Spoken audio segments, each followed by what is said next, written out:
This is the peach tree, and there's no bees about today at all, and it's ready for pollinating. So what I've got is a rabbit's tail on a bit of stick. Lovely rabbit's tail on a bit of stick, and all you do is you touch one flower like that and then another flower, and it's pollinating.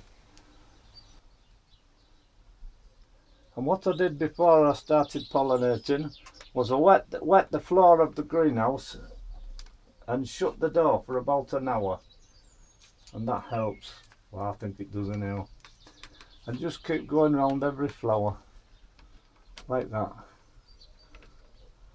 Just touch it, that's all you do.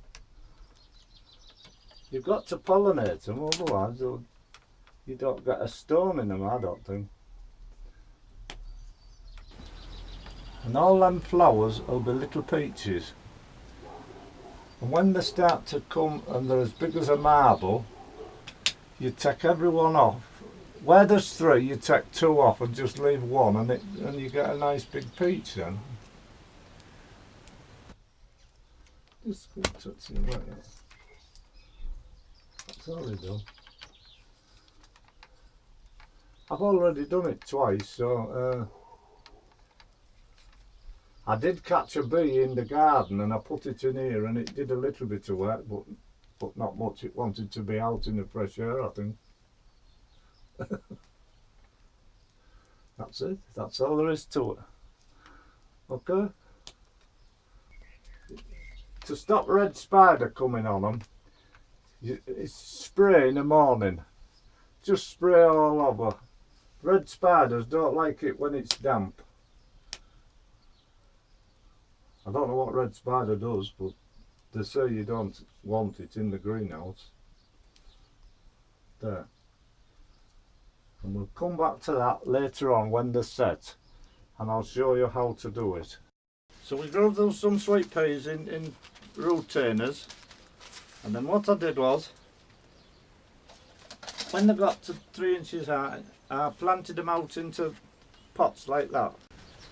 And then, as we said before, when you get to 2 leaves, you stop them like that, right? And fast forward a little bit, we have one here. Look at that, that's a lovely plant. It's maybe a bit too big, but how to get them out, you just turn them upside down like that. Shake, shake, shake, and look at that root. That's a beautiful root, is that? You just plant it in and tie that in, and off she goes. She'll be flowering in a month. We put it back there. And while we're on the subject in the greenhouse, I just want to show you me potatoes.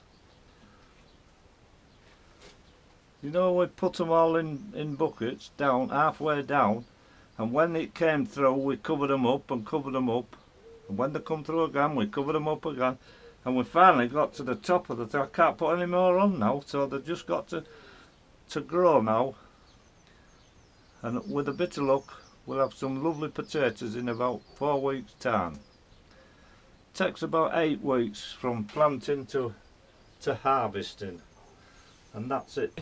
Planting gladiolus now, and the way I do it is dig a trench 6 to 8 inches deep, a little bit of grow more in the bottom, just not too much, just a little bit, and then what I do is just sprinkle a bit of sand in like that. Build a sand will do, just build a sand, and you get your gladiolus, you take that, and that's the bottom. You can see where it's been, and that's the top with a little sprout on. And all you do is just put it in there like that. Took that one off, there's the sprout, look. Just come in there, and that's the bottom with the round. You can see the root. You just put it in there, 6 inches apart, like that. Another one there, 6 inches apart. That's all there is to it. I plant them deep because gladiolus are heavy at the top. If you plant them deep, it helps with the soil, it helps so it doesn't blow them over, and you've hardly got to stake them up. There they are, look. Beautiful colours. and then you just pull them in like that. Half fill the trench, just half fill the trench, and another bit of magic, grow more, just a little bit of grow more on the top like that. Fill it in right up to the top.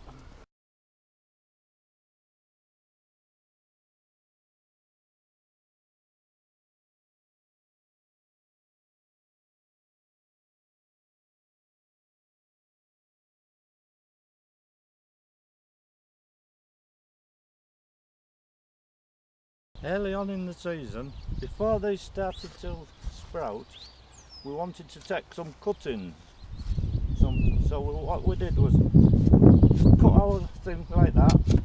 We cut it round like that, just from the outside of the rhubarb. We went down and cut it like that, and then we planted it in a bucket. We planted it in a bucket in January, and look at it now. It's solid as a rock in there. And it's that's what we do to when it gets an old crown. When you get an old crown, you cut the sides off and get a new crown, and that's the new crown. And a forced rhubarb, we did some forcing rhubarb, and all forcing rhubarb is an old tub like that, put over a crown. And can you see it there? Can you see the rhubarb coming in there? That's forced rhubarb, that, and that's lovely stuff. That just keep it warm and keep a top on it. And that's ready for cutting now.